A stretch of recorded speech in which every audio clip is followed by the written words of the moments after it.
So the reticular activity system, the RAS for short, if you don't know what it is, picture a hairnet over your brain that is a live network. And the RAS is a filter, and it has a huge job. And it is a filter that blocks out 99% of the world and lets in about, 0.000000001%. And it is always changing. There are only 4 things, Tom, that get through the hairnet on your head. The sound of your name, and you've experienced this because you've been walking through a crowd and you're like, did somebody say my name? Right? Cocktail party effect. Cocktail party effect.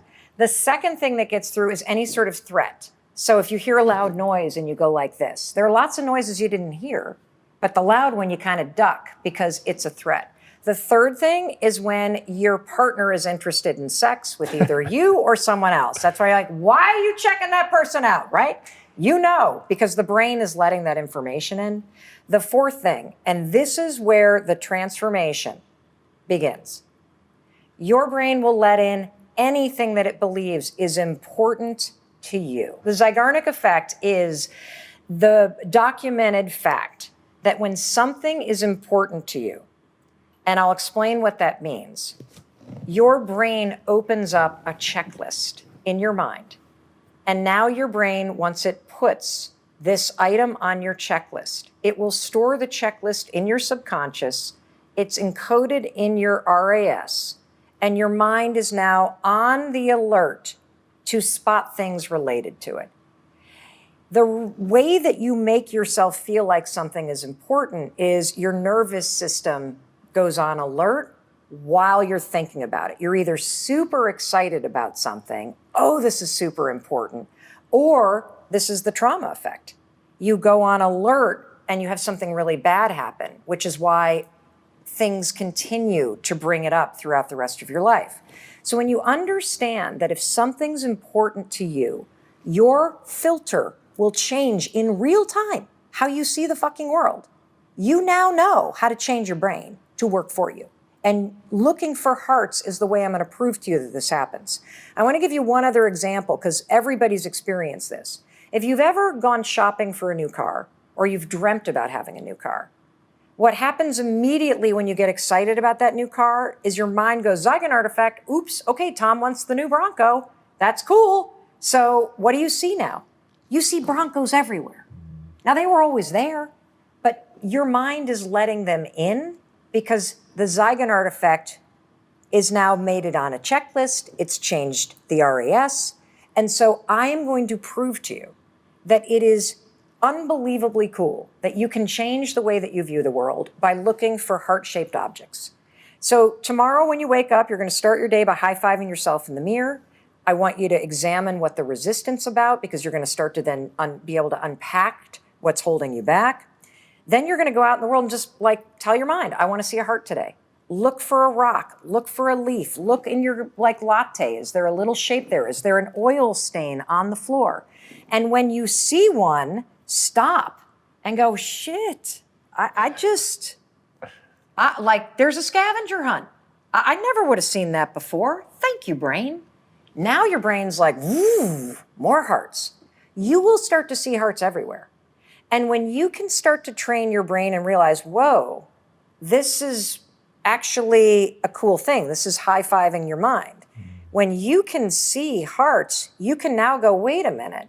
If I can change what I see based on what I tell it, maybe if I got serious about not constantly saying I'm a failure, I wouldn't attach that or see it everywhere.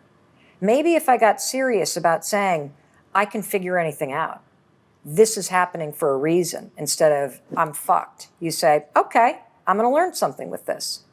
It changes the way your brain filters everything.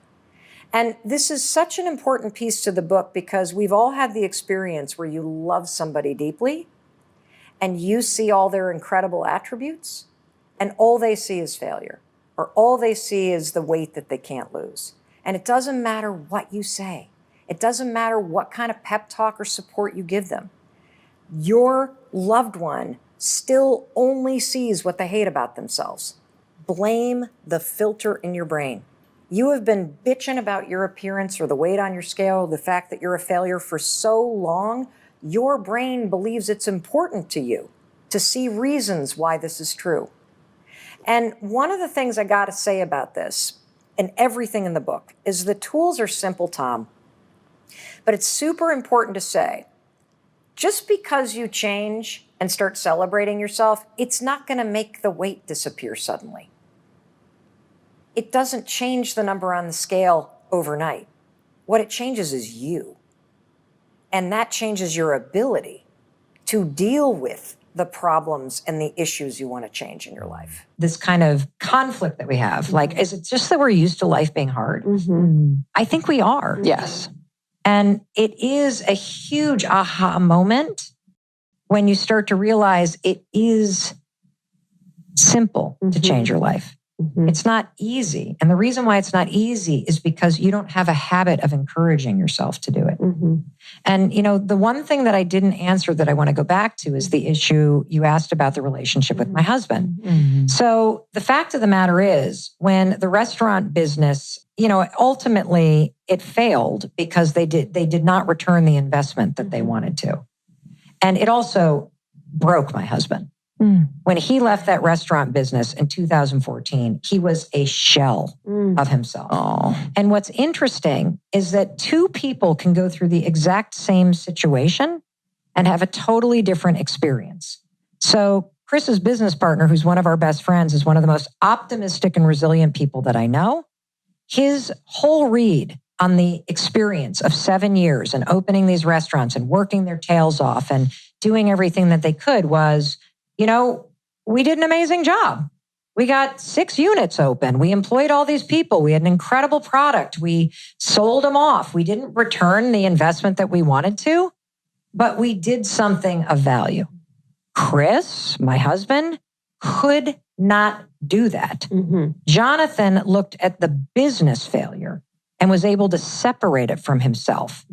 Chris said the business failed, I failed. And he married what happened to his identity. And I talk a lot about this filter in your brain in this book. I spend 3 chapters trying to teach you that there's a filter in your brain that can either fuck you up or free you.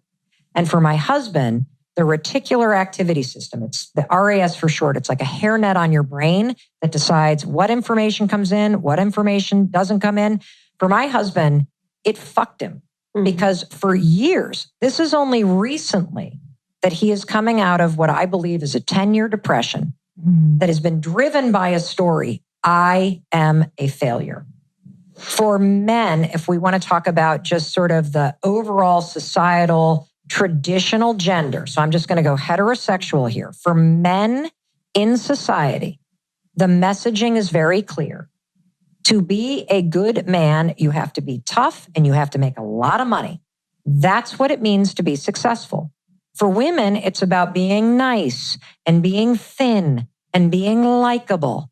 We all get the same fucking pressure to not be ourselves, but it comes at us in different ways. You know, if you're gay or trans, it might be that, you know, oh, well, you got to be straight. Like we all get this messaging that pressures us. And so Chris profoundly struggled with feeling like a failure. It's what he saw everywhere. And what's really interesting is the reason why he went into the restaurant business is because his dad had a job that had him travel all the time. He was never around. He was not present for any of Chris's high school, middle school, any of it. And so Chris thought, hey, if I have a restaurant in our local area, I could actually be present for our kids. I might be able to coach a game. Like all this could happen. So as he comes out of the restaurant business, crashing and burning, holding on for dear life, he gets sober. He gets into yoga and deeply into meditation. I think he starts to become more of who he is. Meanwhile, this like TEDx talk is fucking taken off. And I'm like, oh my God, people are paying me to speak. We could pay our mortgage. Like we still have $800,000 in debt, you guys. Wow. This was just 7 years ago. Wow. And my husband's now like literally in the corner, feeling like a failure, getting sober. And I'm like, bitch, I got to get on a plane. Like I can pay the mortgage. Like we're going. And so I am burning the candle at both ends. And all Chris can see is all of this is not evidence that, wow, maybe all this is happening for a reason. Maybe all of this struggle is setting us into the right places, which is what my story became. Wow, you're an amazing dad. You're incredible as what I call the first call parent, the one that the school calls first. You are way more patient. I literally want to strangle my teenagers. Like, you're sitting there having a conversation with them about this shit. Like unbelievable. You're here. Do you know what a gift it is for our two daughters to have had their father present and to see their mom off in the world? Holy fuck. And for our son to see their dad as a part, like, this is my story. My story is, this is the world's greatest gift. Chris's story is this. I'm in a pickup line at the elementary school at 3:00. I'm a failure. My wife is running herself into the ground, trying to pay off the debt that I caused. I'm a failure. I'm standing here coaching my kids' soccer team. Every other dad is on a cell phone call, pacing in the stands. That should be me. I'm a failure. When you start to have a story about yourself that doesn't serve you, you better get your ass in front of that mirror and start looking at yourself and raising your hand in defiance of that story. And so it has taken a long time because Chris has so internalized that failure message that it's led to the greatest breakthrough, I think, in our marriage. And for me personally, which is, you can't change anybody. You can make somebody a cup of coffee. You can make them dinner. You can make them a beautiful gift. You can make them have an orgasm. You cannot make them happy. You cannot make them love themselves. You cannot make them feel a sense of self-worth. That's an inside job. And they can't do that for you either. And I think as women, we have been trained to look outside ourselves for our worth. I got to be a good daughter. I got to be a good friend. I got to be, the good colleague. I got to be a good wife. I got to, do all this stuff for other people. And when other people like me and other people approve me, then I have value. No, the greatest, I think, lesson in my life is that you have to provide those things for yourself. You have to look yourself in the mirror, and you have to stop saying, maybe some relationship will make me happy. You got to stop outsourcing it. You have to be able to figure out how to look yourself in the mirror and say, I am happy spending my life with you. And if you're not happy, doing the work to figure out how to become happy. And it begins with being kind to yourself. It really does. Look, you didn't try to screw up your life. You didn't mean to do all that shit that you did when you were just trying to survive. There's some awful shit in my past that I've done. And the fact is, I can stand here now at the age of 53 and say, I wouldn't go back and tell my younger self anything because I wouldn't change anything, even the shit I regret, because it's made me who I am. And sometimes, I think that it's the most painful moments of your life. That's when you build confidence and courage and resilience. It's like steel. It's forged in fire. You don't build that shit when you're winning. Winning feels good. But your strength comes from surviving stuff and for forgiving yourself and for flipping it into a lesson. And, the truth is, I think that it's taken 7 years of very hard work and of therapy and of fighting against what society says and in finding meaning. So my husband literally has turned all this into meaning. He runs an incredible men's retreat called Soul Degree. Where he takes guys, he's huge into Knowles and outdoor leadership. I didn't know. This is what he should be doing.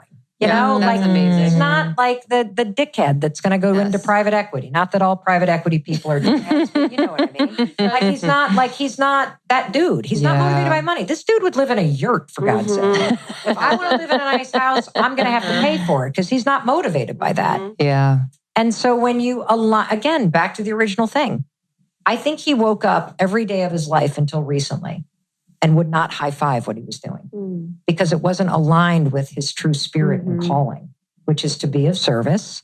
It's to sit quietly in meditation. It's to get men and boys to open up about what they're truly feeling and thinking. It's to be, I mean, for God's sakes, he's in the middle of like training to like become a death doula. He now wants to be with people who are dying. Wow. And how cool is that? He wants to get into doing guided psychedelic therapies for people because we've done it for our own trauma and it's been wildly amazing. And so I think that through the pain, you find yourself, but you've got to listen to it. You know, I personally feel there's a lot of pain that's inflicted on all of us. Nobody gets to adulthood without experiencing trauma, period. And all the shit that was done to you, you're not responsible for that stuff. But you have a responsibility to yourself to stand now in the present moment and decide what happens next, to heal, to become happy. And I think all the shit that you did, because we all done stuff that we regret. And I think that it's in direct relation to how stubborn you are to learning the lessons. Like I find that when life hits me with a sledgehammer, it was trying to wake me up for years. I was just too fucking dumb to wake up and pay attention. Oh, don't surround yourself with people that are really edgy, Mel, and volatile and fun in that kind of scary way, because once you get connected to them, they strike back at you. You know, all those people that gossip about people when they leave the room and you think it's funny because they're really snarky and hilarious and they're super popular. Guess what happens when you leave? Yes. Yeah, I'm so glad you shared that story about your husband. And I know you shared in the book, but I feel like we're living that time on earth where like not only women are being liberated, but men are being liberated too. Yes. You know, I really feel for men who feel like they really have to be the providers. They have to build their kingdom before they, you know, settle down with whoever. It's like what is that part of you that really your soul, like where is that speaking in your everyday? So for your husband to go through that rock bottom, you know, as hard as it was, like his ability to eventually allow himself to feel the pain. I feel like we resist pain so much. Well, especially men. Yes. And here's the difference between most men traditionally and women is they do not have the friend group or the emotional network 100%. That we talk to our mothers, we talk to our girlfriends, and guys isolate themselves. Yes. And so that's actually one of the problems that Chris is trying to solve with Soul Degree is creating a space for men to come together and actually talk about what they're experiencing in life. And I think women have been feeling this forever. We just have been talking about it. And, you know, the other thing to note is that it's so important for women to embrace their ambition, to recognize the fact that you are responsible for your happiness. You are responsible for the shit you want to buy. You are responsible for the things you want to create. You are responsible for the love that you want to feel. Because if you look at the trends, it's now 60% of colleges are women, 40% men. The majority of women are the primary breadwinners of their household. Wow. I don't know if I've got that stat right. Like 40% of women are the primary breadwinners in their household. Wow. The majority of women are now working. So we've got an incredible shift happening, which also means women need to shift how they view themselves and how they support themselves. Completely agree. Yeah, that's beautiful. And I think a lot of, and I'm just glad we bring in that compassion piece because I feel so much compassion for men. You know, we have so much unlearning we have to do coming from so many different angles, but the support that we have and the tools that we have and how society accepts us asking for help and asking for tools and resources is just so much greater. So it often takes men a lot longer to do the unlearning. And And I think it starts with our boys. Yeah. So having a 16-year-old son who is not the big jock and having a husband who is a big jock, it was interesting to watch how you have to shift your parenting when you have the kid who loves theater and the kid who's a gamer. And that's not something that you do. And watching our son get bullied What's interesting about that, as painful as it was, I think it's why he's so fucking kind and why he's such an awesome person with a high EQ, not to mention the fact that he's got 2 older sisters. I mean, that'll do a number. Yes. You know, when everybody's talking tampons and menstruating. And, you know, what they've I done always with say, their I'm like, date a boyfriends guy and- with a sister. Yeah. Oh, I'm like, they're able to ride the emotion wave too. Yeah. Where you're just like going through it. They're like, I've seen this before. Oh, yeah. I'm just going to stand here in the corner and let this ride out. I'll be crying in a minute. No problem. 100%. Yes, exactly. This is like a sign she's alive. It's like these. We're about to talk about the 3 reasons why you need to learn how to use something in your brain called the RAS. The RAS is called the Reticular Activity System. You're going to learn all about that in chapters 5 and 6 of the book. You're also going to learn that your mind is designed to help you. And right now you got a bunch of old programming and old patterns that are running on repeat, everybody.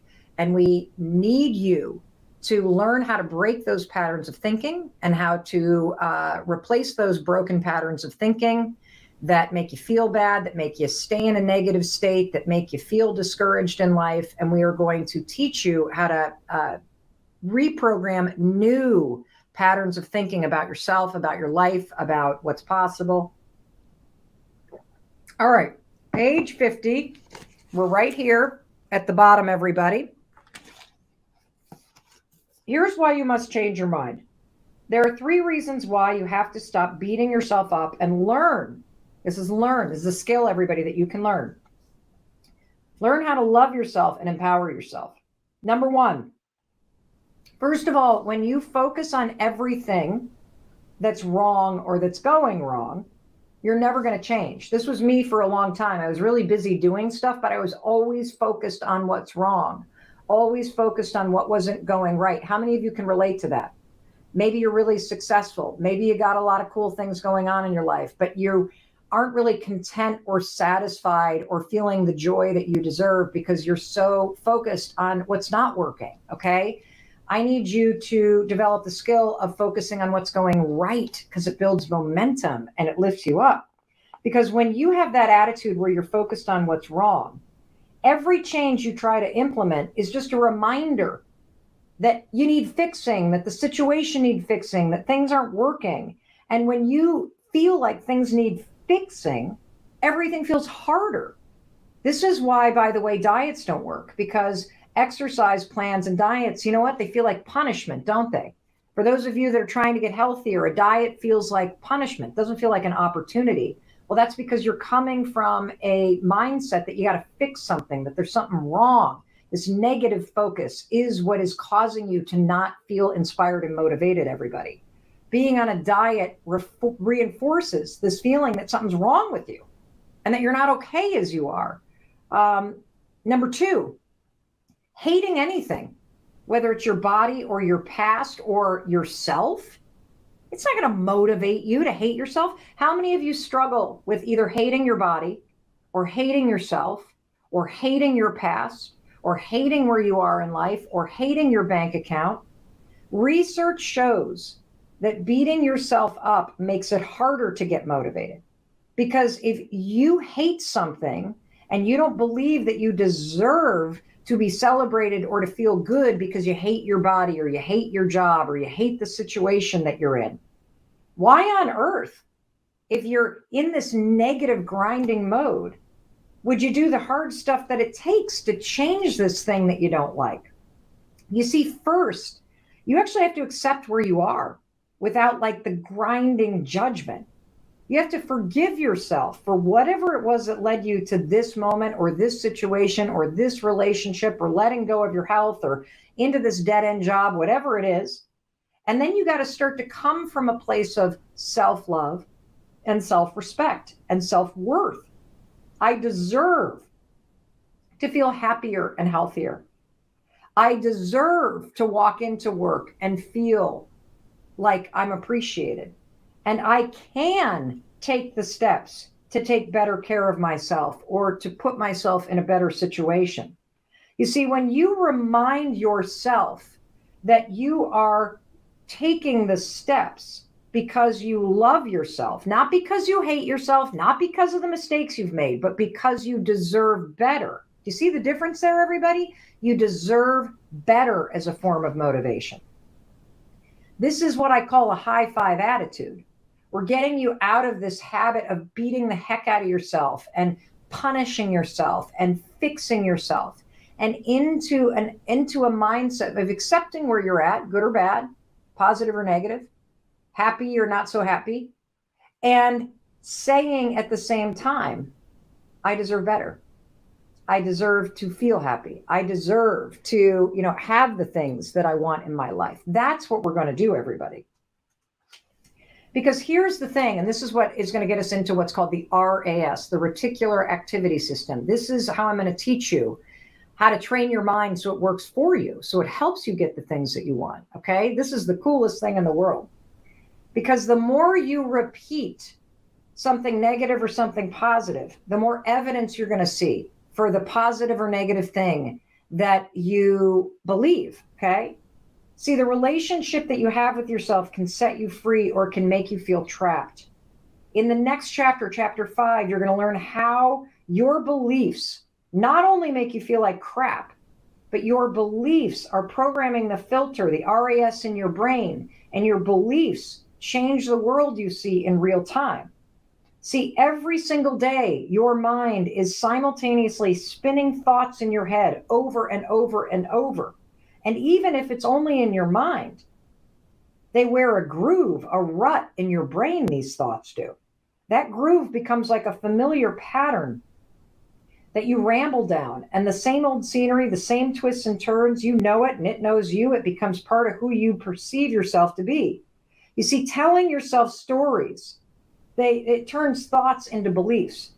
And over time, those beliefs that you have, life doesn't work out, I'm not good enough, I'm a failure, I'm ashamed, like all those things that you say, they're just awful. Over time, the more you repeat this, everybody, it becomes your identity. And here's the thing I want you to know. You're not to blame for the things that you think. You're not to blame for these patterns of behavior, guys. A lot of time, when you're critical of yourself, you actually learned this critical pattern of thinking from a parental figure who was hard on themselves. So regardless of how you learn to beat yourself up, the bottom line is, if beating yourself up makes you miserable, you must take responsibility and change it, okay? You're not responsible for how this pattern of thinking got into your brain, but you have a responsibility to change any pattern of thinking that makes you broken. And when you start to learn that your mind is designed to help you, it's going to just create so many breakthroughs in your life. I'm so excited. If you train your mind to start spotting evidence as you're doing the work, as you're going through your day, it will help you. If you train your mind to start scanning the world and spotting evidence that yes, indeed, the world is sending you positive signals that things are going to work out. Now, why is it important to train your mind to help you get what you want? Well, the reason why is because if you get into a negative mindset, if you start thinking, shit, this business is never going to work, why even bother? Or I'm never going to meet anybody, it's nothing but losers out there. Look at all these idiots on Hinge, why the hell should I keep doing this? If you allow your mind to start to rest in a pessimistic, negative, protective, scared, and doubtful stance, your mind will continue to show you reasons why there's nobody on Hinge worth talking to. Your mind will continue to show you all the reasons why you will never make it in business. Your mind will continue to show you all the reasons why you're never going to lose that weight and be able to tuck in your shirt, as my friend Corinne Crabtree always talks about, that transformational moment. And when your mind goes negative, your mind starts to scan the world and will show you more reasons to stop. And the power of training your mind to spot positive signs is very simple. The power is that your mind will start to show you reasons to keep going. Your mind will help you take the step. Your mind will encourage you to feel optimistic, to feel empowered. Just like you woke up today on a Tuesday and it was February 22nd, 2022, and those numbers are lining up, and that makes you in your heart and soul go, whoa, something cool could happen today. Like, that shit only happens like once in my lifetime. Those numbers are going to line up like that. Today is a really cool day. Let's go do something with this. You could create that kind of attitude every single freaking day of your life. You could. If you train your mind and if you start taking action. And training your mind is the key piece that we're going to talk about.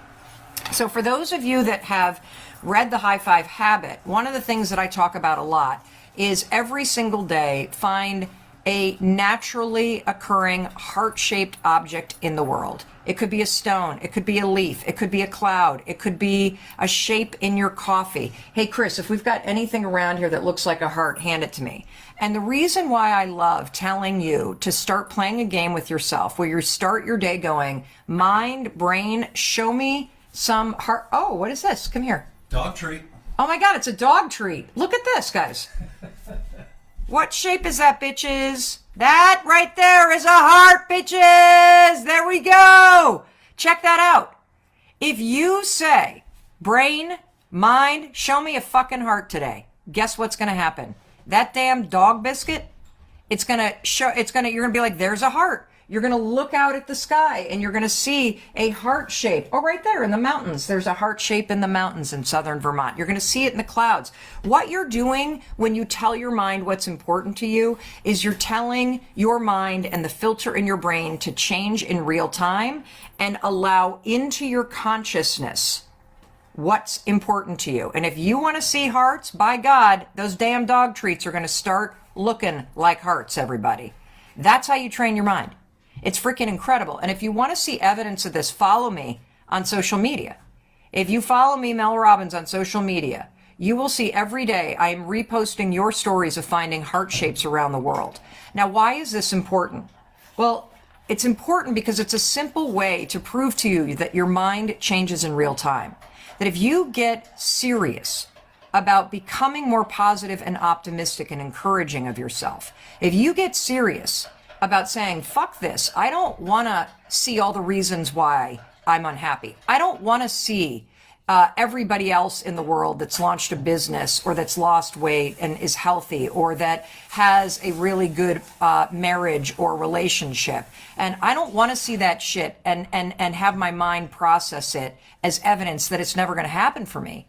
I want my mind to reprogram itself and see other people's businesses and see other people getting healthy and see other people in relationships. And I want my mind to say, fucking yeah, if they can do it, I can do it. That's evidence. If that person can get healthy, so can I.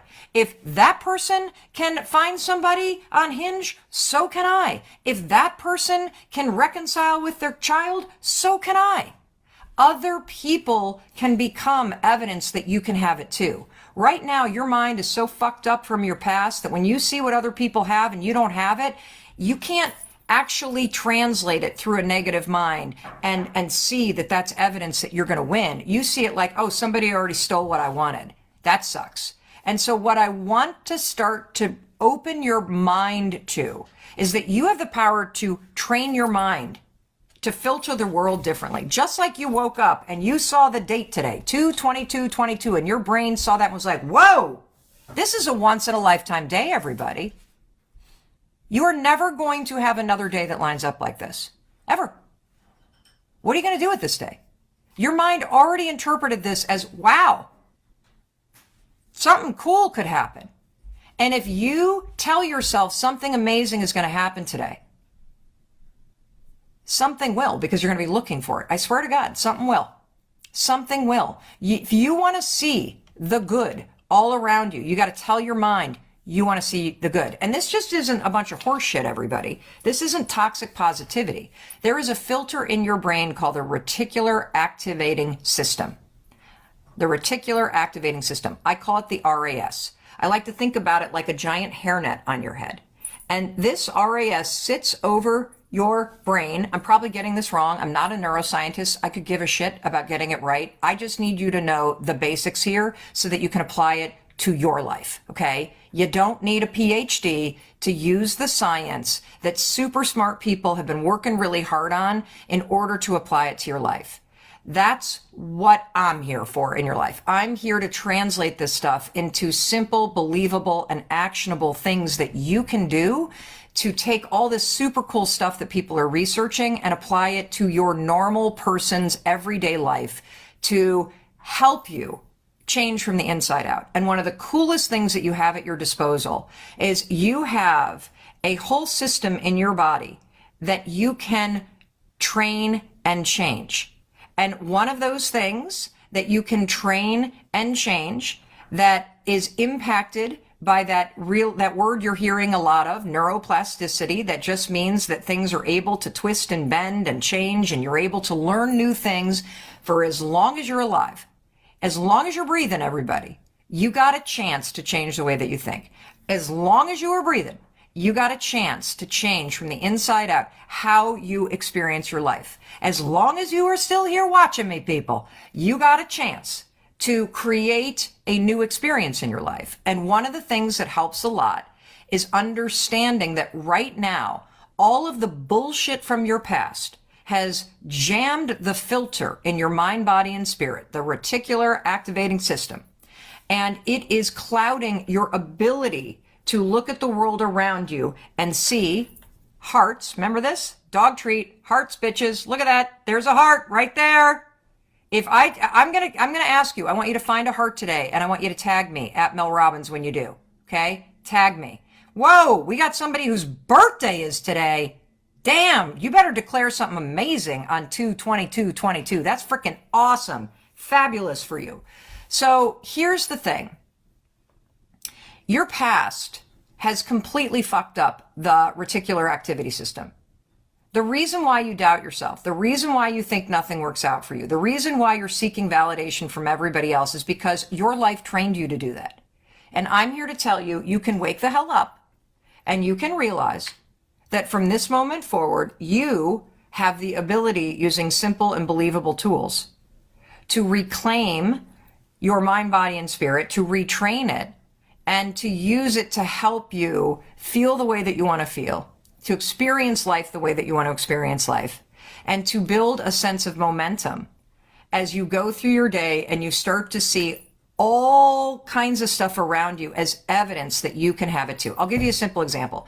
So as many of you know, for a very long time, I've always wanted to launch a podcast. I got my start in the media business back in 2007 by having a local radio show in Boston, Massachusetts on a talk radio station on Saturday mornings. That's what I did.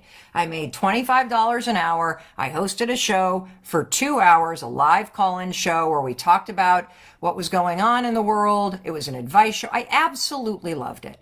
And from there, that show grew. It then became a Sunday night show in Atlanta, and then I got a 5-day-a-week show in Orlando. So you're looking at a woman who got her start in the media business doing local radio. I paid for our kids' braces by reading Invisalign ads for the local dentist. So I have been in sort of the radio or podcast business since 2007, since before podcasts. And then my life took detours like it did. I have not been in radio since, 2011, maybe? So a long time, 10 years. And I've been thinking about launching a podcast for 5 years, everybody. 5 years. And every time I would think about it, my mind would look around, and my mind, my reticular activity system, the filter in my brain, was clogged with all kinds of crap. And when I looked around and I saw all these people launching podcasts, that fact of seeing it would filter through my mind, and my mind would say, there's no room for you. You're too late. You're not going to be as good as those other people. So my mind was looking at the outside world and the fact that everybody and their mother was launching a podcast 5 years ago, and they still are today. And it would pass through the filter in my brain, and my brain would say to me, Mel, you're fucked. You might as well just stop thinking about it because you're too late, woman. How many of you do that to yourself? That you see other people having what you want, and the way that that fact that somebody else has gotten healthy, or somebody else has made $1 million, or somebody else has launched a business online, or somebody else has found somebody after divorce and is happier than ever, and you see that and you immediately assume, I'm fucked. Like, it's never going to happen for me. Instead of having your brain go, whoa, look at that. Look at all these people out there doing this. If they can do it, you can do it too, Mel. Look at that. You got all these people that can give you advice. You got all these people that are lights on the path that you want to walk down. How cool is that? You got all kinds of information, all kinds of help, all kinds of evidence that's positive. Well, the reason why my mind didn't see it as positive is the same reason why your mind does not see everybody else's business and everybody else's health journey and everybody else's bank account and everybody else's fancy vacations, or when you walk into a bar and all your girlfriends get hit on instead of you. Your mind does not see all of that as evidence that it's going to eventually work out for you, because your mind is clogged with all kinds of crap from your past. And I'm here to tell you, when you wake up and realize that you could train your brain to wake up every day and go, holy shit, today's going to be a magical day. Today is going to be that 2/22/22 day where you immediately see this. You know, this is the one day of your life where this is going to be the day. Come on in, Jesse. Jesse's here. Hey, YOLO! YOLO, come on in. You could literally train your mind to wake up every day and go, damn it, I'm going to see a heart today, and I'm going to see evidence today that shit's working out for me. And when my mind starts to see that this is going to work out for me, I'm going to feel more empowered, I'm going to feel more inspired, and I'm going to keep going. Because the bottom line is, everybody, your positive mindset helps you with momentum, repetition, and discipline. Your positive mindset helps you by encouraging you to take the action. Because as you know, because you hang out with me, Mel Robbins, thinking about changing your life is not going to change your fucking life. The only thing that changes your life is action. You want something different, you got to do something different. But a filter in your brain that filters the world in a positive way, in an encouraging way, a filter in your brain that acts more like that annoying friend. You know that annoying friend who's always trying to build you up? And I say annoying because when you're committed to being like, it's never working out for me, I'm never going to meet anybody, I'm never going to lose the weight. And your friend's like, oh, are you kidding? You know how amazing you are? You're like, fuck off. Don't tell me I'm amazing. I want to feel terrible. So when you start to change your brain, when you start to really go to work on this filter, you're going to turn your own mind from a critic and somebody who's nasty into that friend that's really cheering you on. See, this is going to work out for you. See, you should keep going. See, this is really good for you to do. And that's why it's important. It's really hard to take action when you have a shitty mindset. It's really hard to find what's called the activation energy, the force to push yourself through the resistance and the fear, if you are committed to believing that it's not worth doing anyway. And so action is critical. Action is where the 5-second rule comes in. But if you want to supersize this and step on the accelerator, you must start to train your mind. And one way you can start to do this is to look for hearts every day. That's one chapter in the book we haven't read yet. See, this is a dog treat that was shaped like a heart. I asked Chris, he scanned the room. Boom, bitches, that's how this works.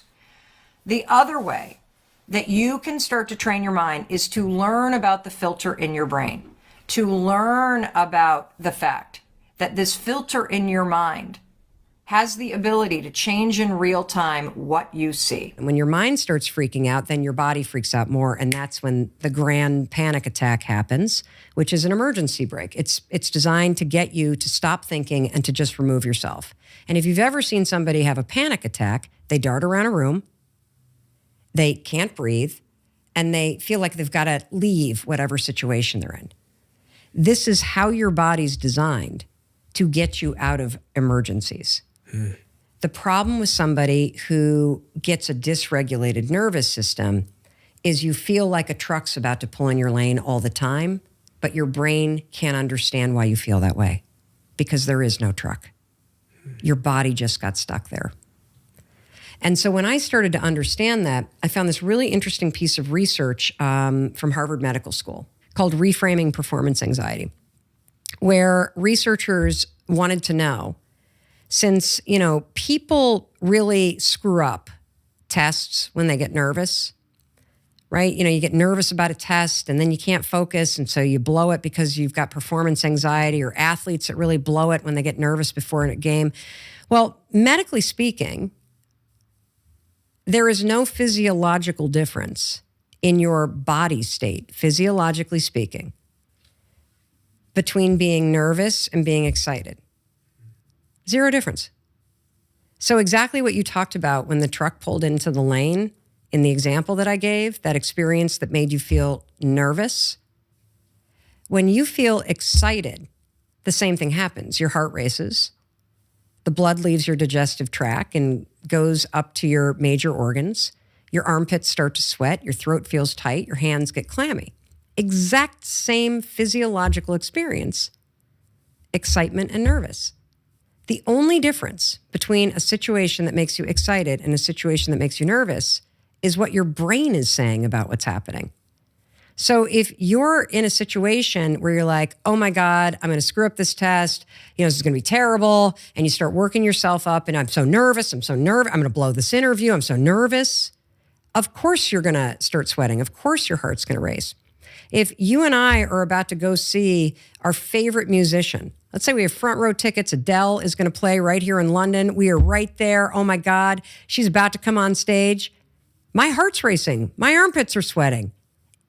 I'm excited because my brain's going, Adele's about to be there. So the body makes sense in the excitement situation. So the researchers at Harvard wanted to know, well, given that physiologically it's the exact same experience, is it possible to trick the brain in a moment when you're nervous and make your brain think you're excited? And if you did trick your brain in a moment when you were nervous to believe that you were actually excited, would it impact your ability to perform? And the answer is yes, you can trick your brain in a situation where you're nervous to believe that you're actually excited. And yes, it profoundly impacts your ability to perform.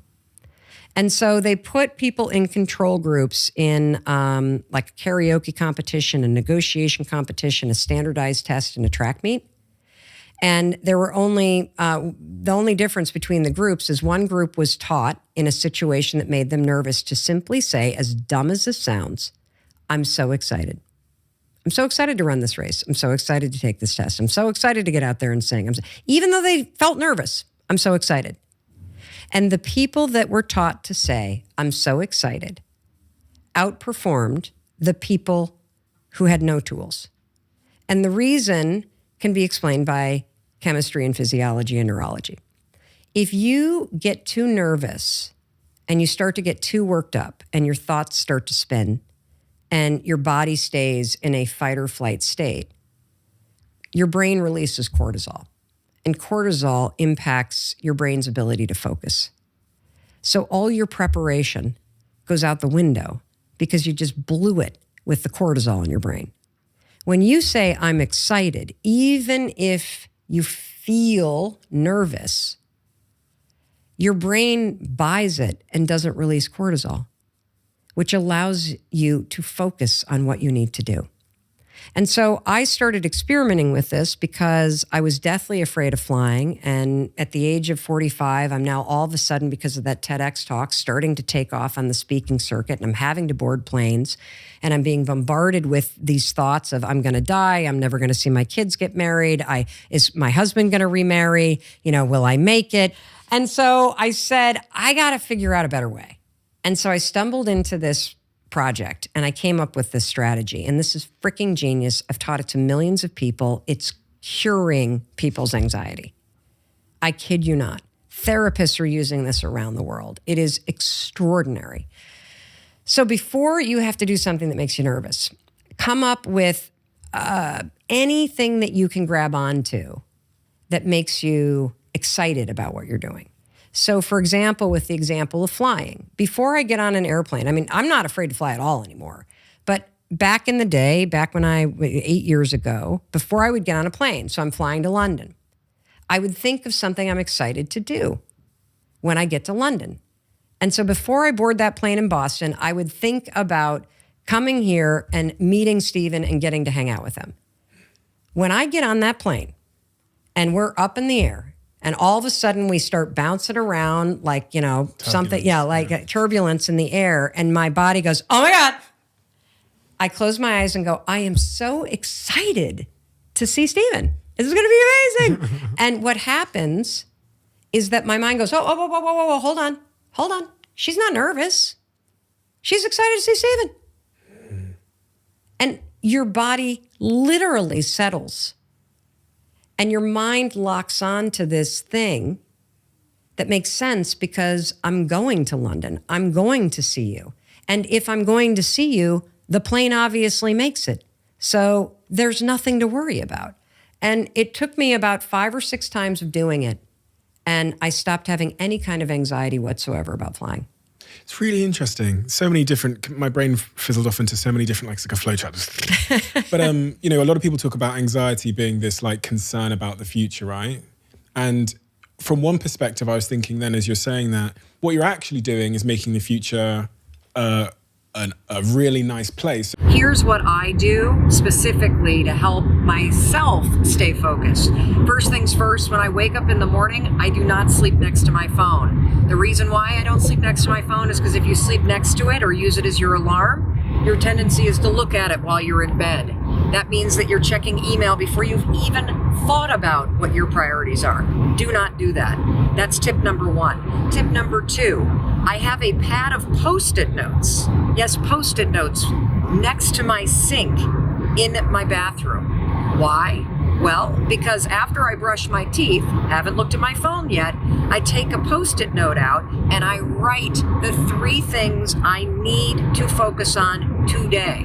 And then you know what I do with it? I stick it on the back of my phone. Now, why would I do that? Because I have my phone with me all the time. And so if it's on the back of my phone, I'm going to get a visual cue to remind me and keep it top of mind so I stay focused on it. Third thing that I do, it's a little trick I call 30 before 7:30. What that means, I spend 30 minutes before 7:30 a.m. just focused on getting my day organized and getting a few of the things that are my top priorities either finished or further down the field. So that's 30 minutes before 7:30 a.m. That's time for me. If you utilize those 3 things, don't sleep with your phone. Right after you brush your teeth, write out your 3 priorities and stick it on the back of your phone just like this, and spend 30 minutes before 7:30 for yourself. I promise you, you'll be shocked at how much more focused you are and you feel. We both love the RES, this live network that's constantly changing in your brain and showing you either what you want or what you don't want. And you and I are both huge advocates of this fact that it's true. Your mind is designed to help you. Absolutely. If you know how to train it. Mm-hmm. And so I came up with this analogy doing laundry. Okay. You know how when you open up the dryer and you got to pull out the filter? Yeah. And then you take your finger and your thumb and you pull off that crap, that lint. Yes. It is impossible to do a load of laundry and not create lint, right? Yes. It's impossible to go through a day in your life and not create mental lint. Mental lint is any thought that makes you lose inspiration due to the negative thought. And what's happened for most people is that all of the negative thoughts that have been spinning every day of your life have gotten trapped in your RES. And just like you can take your finger and pull it away so that the filter isn't blocked by the wrong stuff, because what accumulates when lint starts to build? More lint. What accumulates when more negative thoughts start to build? More negative thoughts. I believe that the high 5 in the mirror and even the 5-second rule, when you use it to push through the fear and insecurity that's holding you back from acting like the person you want to be, these 2 tools act like you're clearing the filter away every single day. That's why when you 5, 4, 3, 2, 1 get out of bed in the morning, like you said you would, you wipe away that thought that I'm a failure, that I'm a loser, that I can't count on myself. When you stand in front of the mirror and you high-five your reflection no matter what, you wipe away that lint that's built in your RAS that says, I'm unworthy. The actions themselves are proving to your mind and changing the filter in your brain in real time because you are seeing yourself acting like a person who is different from the one you used to be. I love this. Isn't that cool? It's super cool. Today, I'm going to teach you something super cool. You're going to learn about a filter in your brain called the reticular activity or activating system, the reticular activating system. I call it the RAS for short.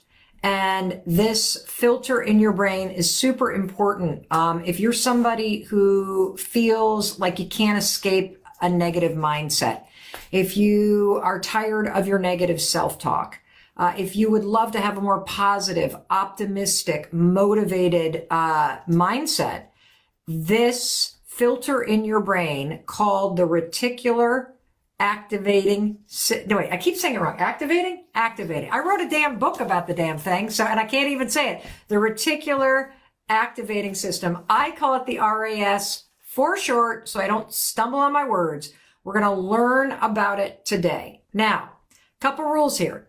If this video is helpful to you, freaking share it with people you love. That's number one. Number two, if you have somebody in your life that is struggling with self-criticism, with pessimism, with negativity, with constant worrying, this reticular activating system filter in your brain, understanding it and using it to your advantage, it is a game changer. And I'm going to teach it to you today. Now, I am reading chapter 6 from The High Five Habit. This is my New York Times best-selling book. It came out in September. This is chapter 6. We are starting on page 73 for those of you that want to read along. And chapter 6 digs into negative self-talk and how this filter that is part of your brain keeps you locked in a pattern of repeating negative self-talk and seeing nothing but evidence around you. And so let's dig in. Okay, everybody? Here we go. Chapter 6 in The High Five Habit, page 73, for those of you who would like to follow along. The chapter is, where's all this negative crap coming from? Now, every one of us has a negative belief about ourselves, right? I screw everything up. I'm a bad person. I'm ugly. I'm a failure. Blah, blah, blah, blah, blah, blah, blah. You want to know the negative belief that I'm right up against right now? The negative belief that I'm really trying to get rid of is I fuck up, like I overcomplicate everything. Why do I make things so difficult? Do any of you have that same story? Like, why is everything so freaking easy for everybody else? Why am I the one who has all these problems? Why do I overcomplicate everything? Why is it not easier for me? Like, this is the shit that repeats on repeat in my head. And this is something I am actively trying to get rid of. Okay. Well, maybe you have failed or screwed up, or in my case, overcomplicated things. Maybe, Mel Robbins, you have in the past made things more difficult than they needed to be.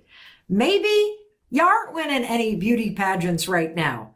And maybe you are the shortest one of all your friends. All of that may be true. But is thinking this shit helping you? How does me thinking, you screw everything up, Mel, there you go, overcomplicating it again, how is that helping me change? You see, I think a lot of times when you identify the negative, it just pushes back and you see more of it.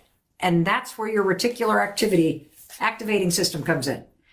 You know, my husband, we were reading chapter 5 the other day, and we were talking a lot about my husband, who, after his restaurant business failed, he started to believe that he was a failure. He collapsed what happened, that his restaurant failed, with how he felt about himself. And once you do that, that filter in your brain kicks in and keeps you trapped. And so we're going to learn today about the RAS, the reticular activating system. You got to be really careful, everybody. about not letting this negative opinion or story get stuck on replay in your head. But the question is, how the heck do you fucking remove it, right? Especially if you look in the mirror and you have a lot of regrets or doubts and disappointment. Now, believe it or not, the steps to catching and removing your negative self-talk are as straightforward as doing a load of laundry. Check this out. I love this metaphor. Now, I can't tell you how many times, everybody, I have opened up the dryer and put in a load and thought, oh my God, again? The lint screen is clogged? Am I the only one in this house who knows how to take my forefinger and my thumb and peel the lint off the screen and put it in the garbage can? Anybody else feel this way about their family? Like, am I the only one that cleans the lint screen around here? There is always a thick pad of lint and fuzz that clogs the filter in that laundry machine. Now, the other day, I had an epiphany while I was doing laundry. Just like that dryer filter, you and me, we got all kinds of crap inside us that is built up over time. Those negative thoughts that you got, it's like fuzzy residue from your life. It's the residue that's been accumulating. People's opinions, negative self-talk, rejection, disappointment, heartbreak, discrimination, trauma, guilt, self-doubt. These experiences that you have felt, that you have faced, that you have survived in your life, these experiences are literally creating mental lint. And these experiences from your past are clogging your mind, and they are blocking you from being able to tap into the confidence and the courage and the wisdom and the action that you need to change your life. Now, I just talked about the filter in a dryer and how it collects lint, and there's a lot more to this example, everybody, than just a cute metaphor. In your brain, there's a filter, and it's called the Reticular Activating System. Or I like to call it the RAS for short. Now, I call it a filter because negative experiences from your past tend to get stuck in this RAS, this filter. But technically, the Reticular Activating System is a live network of neurons that sit like almost like a hairnet over your brain. And when your RAS, which is a filter, gets clogged with thoughts, beliefs, and experiences from your past, your brain stays stuck in the past too. That's why you keep repeating the same mistakes, thinking the same negative thoughts, and living in this echo chamber of your mind. Now, all the tools in the high five habit are basically teaching you how to take your thumb and your forefinger and clear away all of that crap that is built up over time so that the filter in your mind can be clear, and so that new experiences and new beliefs can start to flow more freely through it. Kind of cool, right? That's also why I want you to practice the tools that I teach you every single day. Because just like a dryer, every time you spin a load of laundry, it creates fuzz and lint. That filter always needs to be cleared so that the hot air can flow freely through the dryer. You also are always going to need to be clearing away the crap that gets stuck in the filter of your brain so that new thoughts, new idea, inspiration, motivation, confidence, all that shit can flow freely through you instead of you feeling stuck and weighed down by all the stuff that has happened. So some experts call the RAS the bouncer for your mind, or the gatekeeper. Your RAS has a huge job. It decides, or filters is the word we're using, what information gets into your conscious mind and what information stays out. Now check this out. Every single day, your RAS the bouncer in your brain, this hairnet over your brain, it's got to police 34 gigabytes of data. That's 3 years worth of crap that's on your phone in 24 hours, everybody. I want you to embrace something. This RAS, this filter in your mind that is jammed with all this crap from your past, it has an enormous job and it needs your help. Your RAS blocks 99% of what's around you from reaching your mind, because if it didn't, your head would basically explode. You just can't process that amount of stuff. There are only 4 things that get through this RAS in your mind. Only 4 things. Number 1, the sound of your name being called. How many of you have ever been in a crowded place and you hear your name being called? You immediately turn around, don't you? Did somebody just say my name? Your filter in your brain blocked out all the other shit that was going on, the conversation over there, but your sound of your name, whoop, gets right through. The second thing, anything that threatens your safety. Let's say you're at a concert and all of a sudden there's a big boom. What do? You like duck a little bit because that sound sounds like a threat. So even though the RAS is jammed with all kinds of crap, it lets in a threat. Another thing, signals that your partner is interested in having sex with you. That always gets in. And then the final thing, and this is where all your power is going to come from. You ready? The RAS will let in anything to your conscious mind that your RAS believes is important to you. And this last point is everything.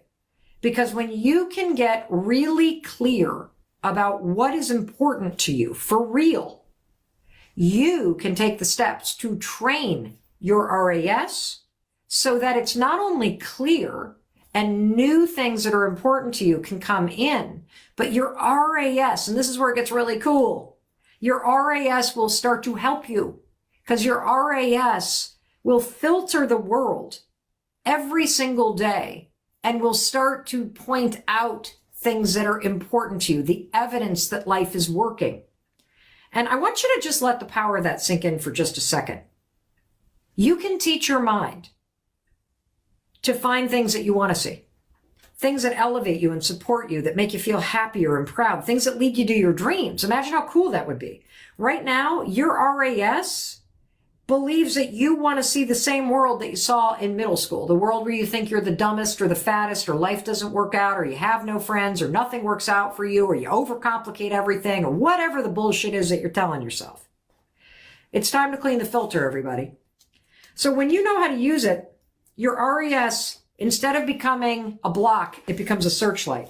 And it sweeps the path ahead of you and it shines its light beam out there. And all of a sudden, what's going to happen when you start to clear out the filter in your brain is that you're going to start to see opportunities and synchronicities and hidden surprises that are waiting for you around every corner.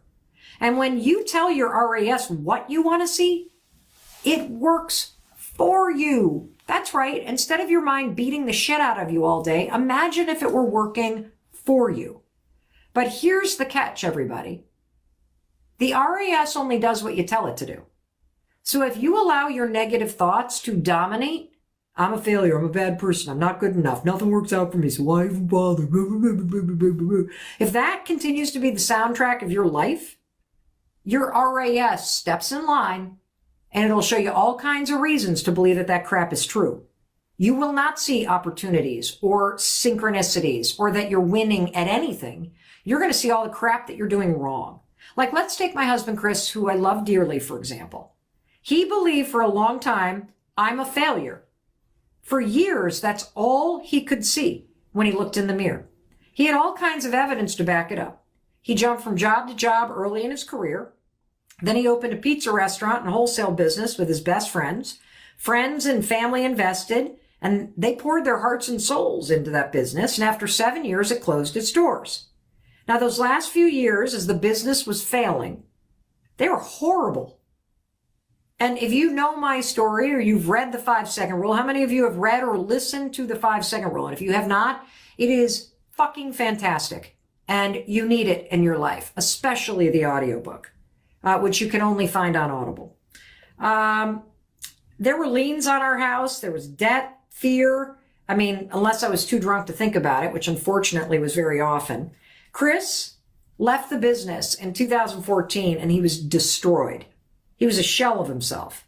And at that point, 2014, I literally became the breadwinner, not by choice, but because I freaking had to if we actually wanted to avoid bankruptcy and wanted to put food on the table. And here's the thing. I was really pissed off at the time about it. But by the grace of God and also by a tremendous amount of hard work, this is exactly what I was meant to do. And I would never want to relive those years. The anxiety was crushing. I could barely get out of bed. But, you know, the truth is when all this shit went down and Chris basically left the business and for 2 years opted out, you know, of anything, I was angry. I didn't want to be responsible for my life or my healing or my future. And, you know, I was angry when I realized Chris was not going to rescue me. And as much as I hated it, I also knew the truth. Isn't this the truth? You can be pissed off all you want at life. You can be bitching about what other people are doing. But at the end of the day, you know deep in your gut, it comes down to you. Your life is your responsibility. And you're either going to piss it away by waiting for somebody else to rescue you, or you're going to waste your days feeling bitter and resentful and, you know, angry and blaming people, or you are going to wake the hell up and take responsibility for what happens next.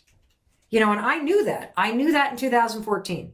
If this horrendous situation that my life had become, bankruptcy, drinking, unemployed, if this shit was going to turn around, my husband was not going to do it for me.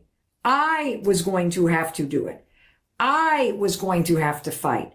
I was going to have to find a reason to get out of bed. And listen, if you are in a terrible situation in your life, you're going to have to fight. You're going to have to fight the anxiety, the excuses, the fear, the resignation, the procrastination, the trauma. You're going to have to fight. You're going to have to find a reason to get out of bed. You're going to have to find a reason to move through your day. You're going to have to find a reason to get up again tomorrow. You're going to have to find a reason to push yourself. Even if the reason is simply that you know that you just shouldn't waste another day laying in bed thinking about your problems. Excuse me. I get really heated when I talk about this kind of stuff. Seriously, if you're in a bad place, nobody's coming. Life is basically saying it's time to wake up and realize you're going to have to fix this. And you have it within you to fix and face whatever situation that in. And even if your only motivation is, I just don't want to feel like shit anymore. I don't want to feel miserable anymore. So I got to change something. That was me. You got to really identify what you want, even if it's like, I don't want this anymore. And then you got to push yourself forward. Now, the decision that changed my life is just getting out of bed. I decided that instead of laying in bed, staring at the ceiling, consumed with anxiety, and hitting the snooze button as if somehow it was going to transport me to some magical land and out of the nightmare of my life, I literally had to say, I'm not doing this anymore. I'm changing. And that's where the 5-second rule came in. Just like NASA uses 5, 4, 3, 2, 1, that countdown to lift off a rocket. I basically, 5, 4, 3, 2, 1, launched myself into action in a moment in time when I could barely get out of bed. I'm dead serious. The alarm rings. Don't stare at the ceiling. Don't get consumed with panic. Don't lay there and think about your problems. Don't grab your phone and scroll through social media. No snooze button, no phone, no rolling over and shoving your head under the pillow so you can blot out your day. 5, 4, 3, 2, 1. Kick your own ass. Seriously, get up, get going, and keep going. Now, I use this little countdown thing to launch myself out of bed. I used it to stop screaming at Chris and waiting around for him to fix it because he wasn't going to. I used it to stop drinking so much. I used it to make cold calls. I used it over and over and over and over again. And slowly, day by day, pushing myself 1 5-second decision at a time, my life started to change. And you want to know how your life changes? Your life changes because you change the small things that you're doing in your day-to-day life. It's just like running a marathon. You complete a marathon one step at a time, and that's how you change your life, one step at a time. Now, I wish I had known about the high five habit back in 2014, because I'll tell you, the 5-second rule, 5, 4, 3, 2, 1, pushed me through all that crap, but it didn't make the crap I was thinking disappear. It just made me really good at taking action in spite of it. This all would have been so much easier if I had been kinder and more encouraging to myself. So I'm really grateful for the 5-second rule. It's changed millions of people's lives, including my own, by giving me a simple tool based in science that helps you break bad habits and create new ones. And I look back personally on that period in my life, 2008 to 2014, with a completely different view than my husband, Chris. Because I look back on the painful periods of my life and I say, if I didn't have all that, there would be no success story. You see, there isn't a single success story that doesn't include a lot of failure. There'd be no 5-second rule.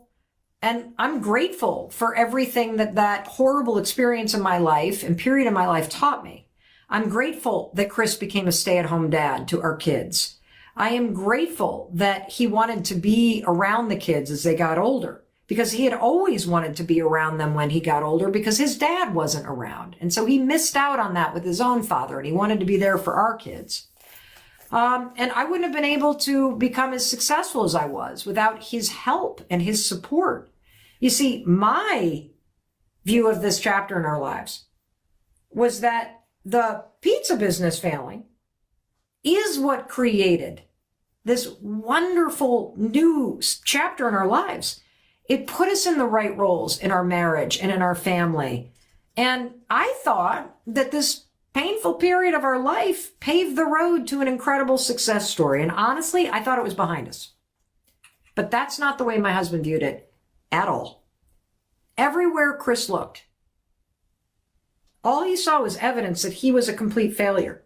If he was picking up the kids from school, he didn't think, this is amazing that I get to spend this time with my kids and I have this kind of flexibility. He thought, look at me, I'm the only dad in the pickup line. I'm a fucking loser. If he was mowing the lawn at home, it didn't mean, this is great.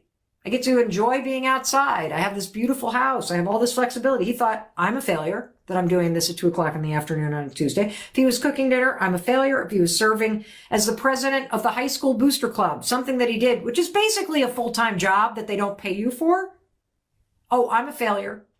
The fact that our kids say all the time that they got to spend all that time with him while they were growing up is one of the greatest gifts of their childhood.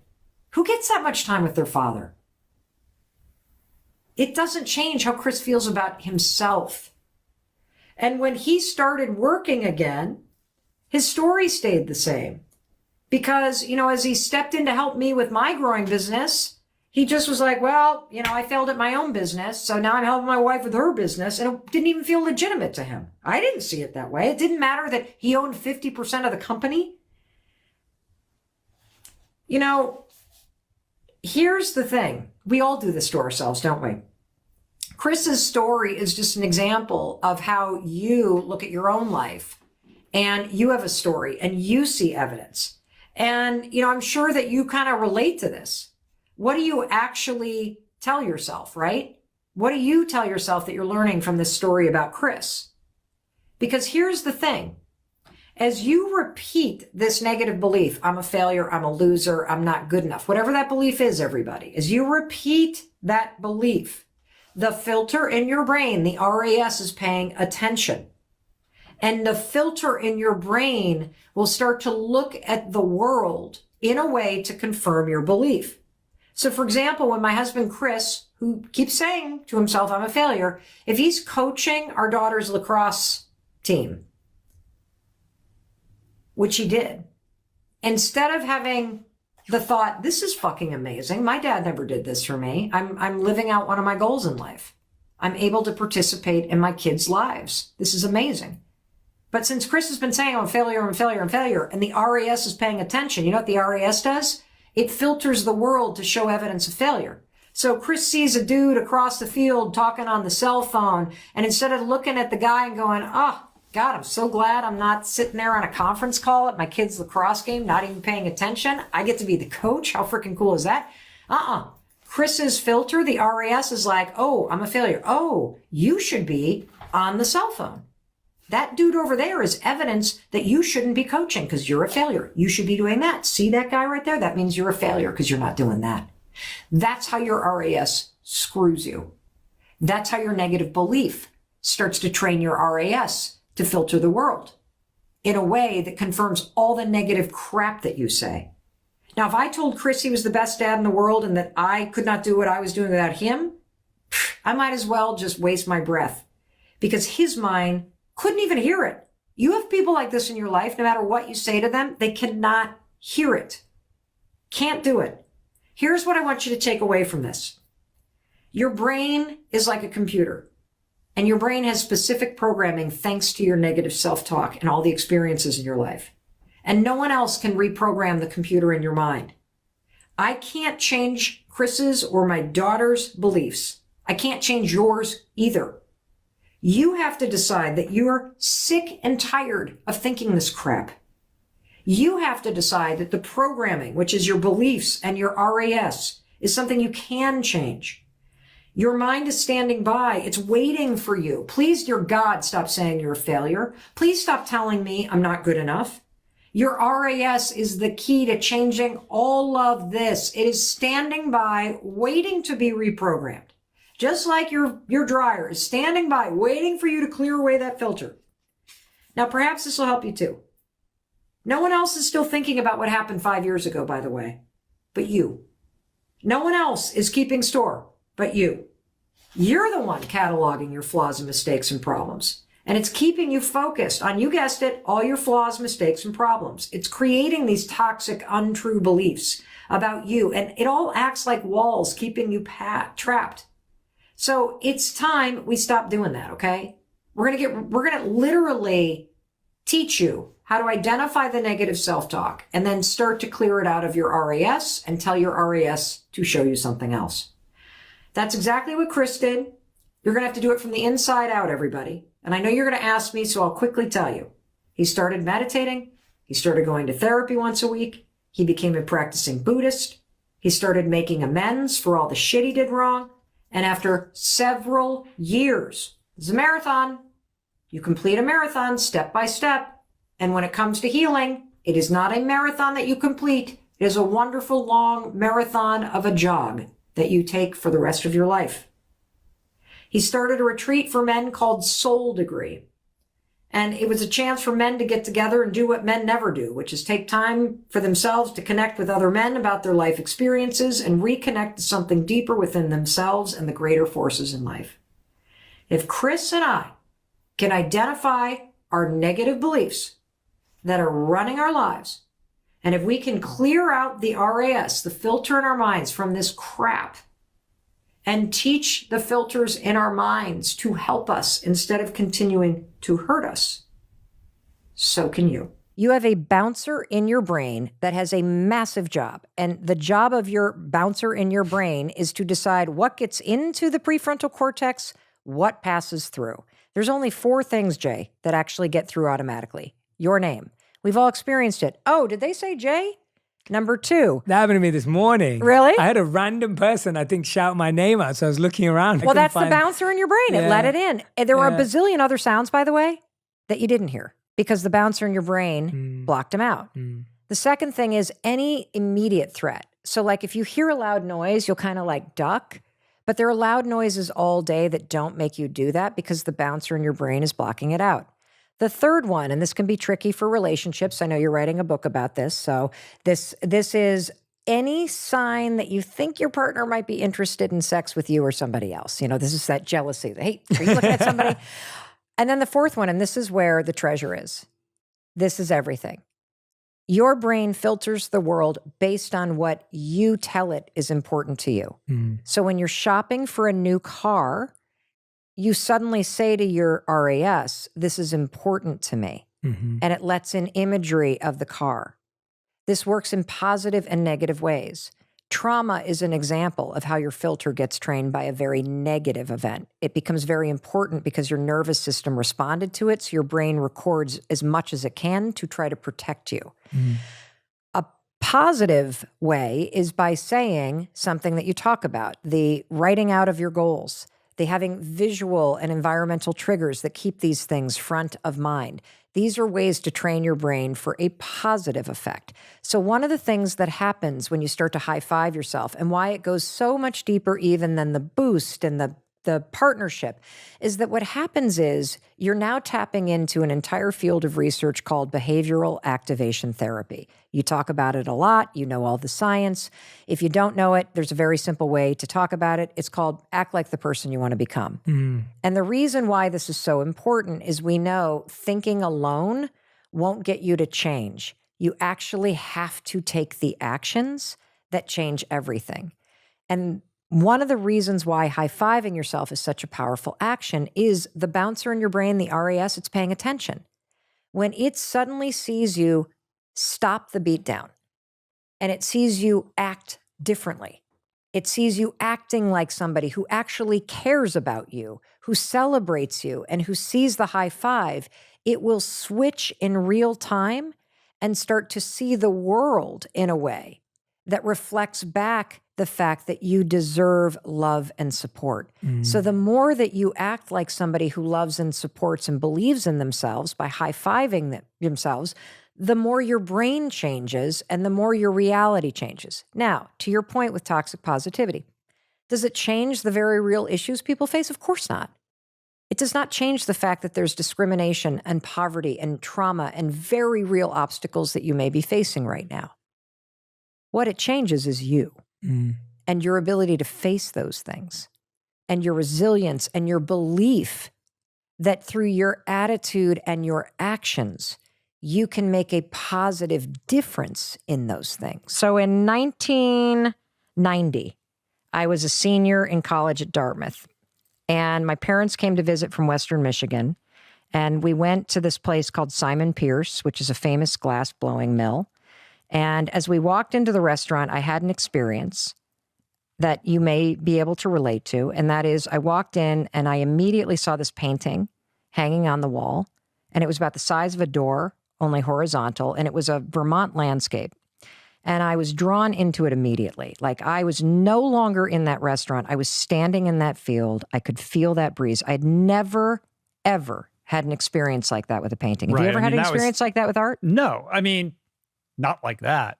Not like that. I mean, my sense was that this is very atypical for you. Very.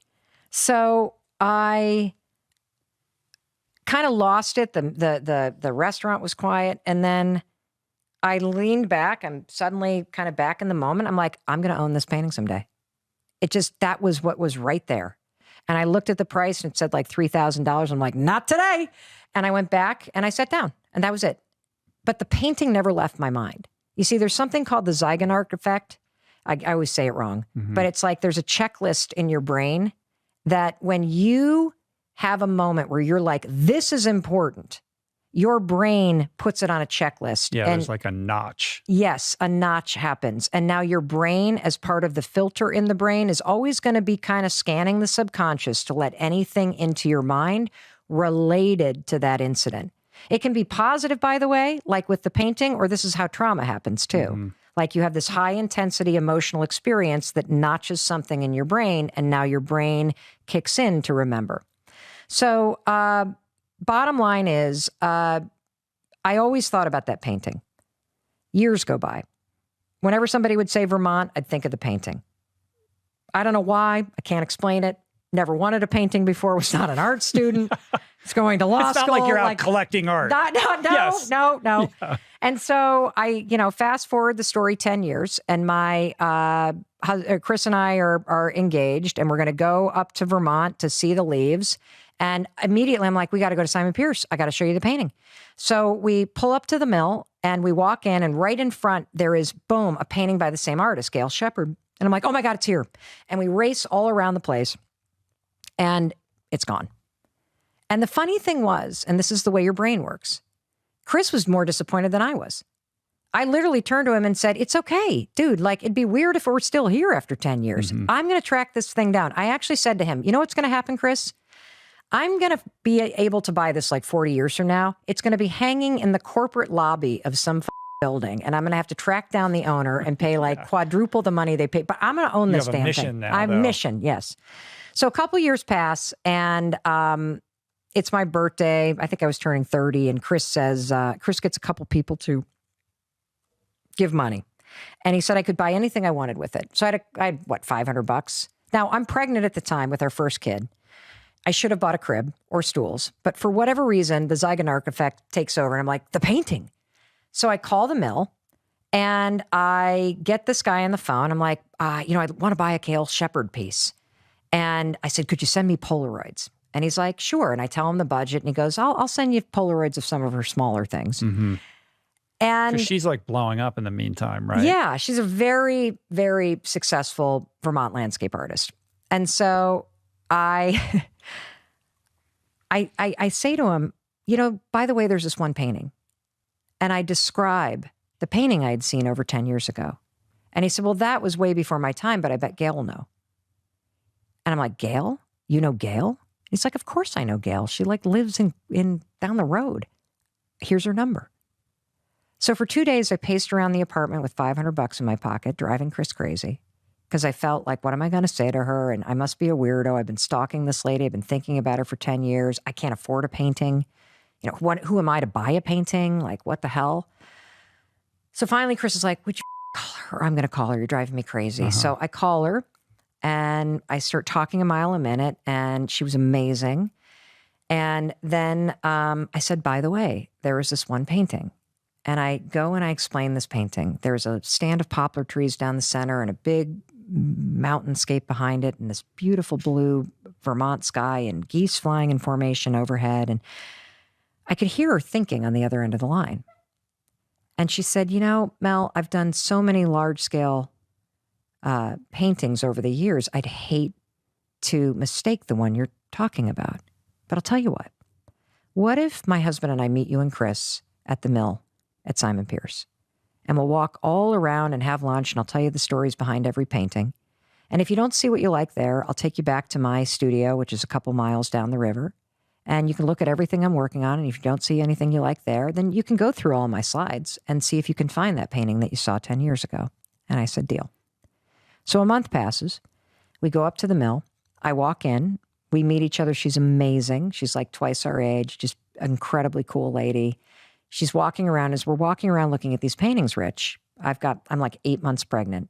I'm realizing these are 10 times the amount of money that I have. I can't afford this. Like, I don't have this kind of money. And I'm getting like more and more into that imposter syndrome. What am I doing mode? Oh my God, I'm so embarrassed. I'm meeting somebody I idolize. I don't deserve to be here. Right. Wasting her time because she thinks she's going to get a payday out of this. Correct. We sit down, and she goes, now that you're sitting down, I have something to tell you.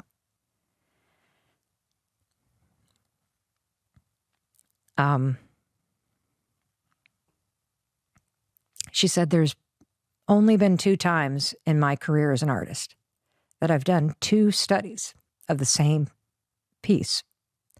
And your painting is one of them. It's one of a pair. She knew all along. She knew all along. She was playing games with you about not knowing which painting. Yeah. And she said, the sister piece to the one that you saw all those years ago is sitting in my studio right now, where it's been for the past 11 years. I start sobbing. Everybody's like totally emotional. Her husband's like, you should have seen her when she was on the phone with you. It was like she saw a ghost. So we get in the car and we drive to the mill.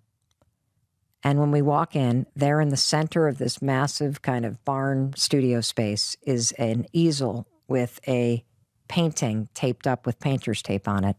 And it was the sister to my painting. There were slight differences, not as much movement in the grass, but it was one of the most extraordinary experiences of my life. It was as if time suspended and I was standing before that painting in 1990, saying it would be mine. And there I was 11 years later, standing in front of it. And then I realized, oh my God, I can't afford this. And Chris walks over and he's like, what's wrong? And I'm like, just promise me someday, like promise me that I don't need a jewelry, I don't need a car, like just promise me you will buy me this thing. And he kind of leans over and goes, hey, Gail, how much for the big one? And she said, Mel can have it for $500 because clearly when I was making it 11 years ago, I was making it for her. And so it hangs in my kitchen. It's on the back of the book. This is the galley, though, right? Yeah. So wait, is it in the? I think so. Yeah. Yeah. And it's a reminder every day that your mind is designed to help you get what you want. I never stopped believing that I could make it happen. And when you tell your mind what's important to you, there is extraordinary science that proves that your mind has a live and ever-changing filter, a live network that changes how it views the world, what it lets in, what it blocks out. And if you program your mind correctly, and if you're clear about what you want to create, your mind will help you get what you want. Hey, it's Mel. Thank you so much for being here. If you enjoyed that video, by God, please subscribe because I don't want you to miss a thing. Thank you so much for being here. We've got so much amazing stuff coming. Thank you so much for sending this stuff to your friends and your family. I love you. We create these videos for you. So make sure you subscribe. Mwah.